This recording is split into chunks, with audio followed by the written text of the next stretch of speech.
I remember talking to my doctor, and I remember him giving me the diagnosis, and from that moment on, I don't remember a single word that the man told me. Um, it, it completely and absolutely devastates you. It is a true meaning of life-altering event. uh, I was diagnosed with ovarian cancer, and all I could think of was Gilda Radner and that she had died from ovarian cancer. And at the same time, I didn't know anything about ovarian cancer. So I guess the first thing after I came out of my numbness was to get on the internet and to find out as much as I could possibly find out, because when I was diagnosed on a Friday, it happened to be Labor Day weekend. And so I got on the internet, my husband got on the internet, and we all looked up everything we could possibly find out about ovarian cancer. And which is in a way not always the best, because not everything you read on the internet is always the best advice.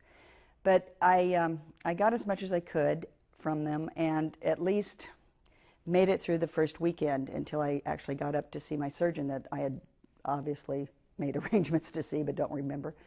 And once I talked to her, who happened to be Dr. Cloven with Methodist Hospital up in Omaha, it was no longer the death sentence that I had first thought, but it really made me aware that things could happen, but until that, I couldn't worry about it.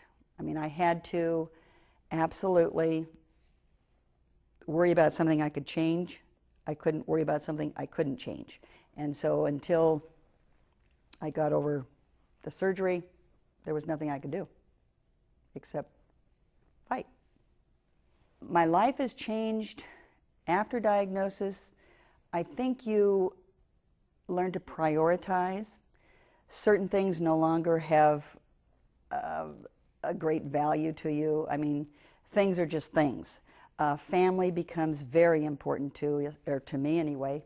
I had a wonderful support team. My husband, my sister, her kids were all there for me.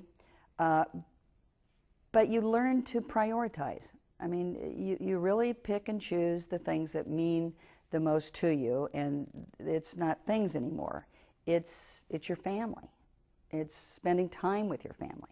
So that really is the biggest part of my battle. As a survivor, I felt obligated to help other women who were going through a similar cancer.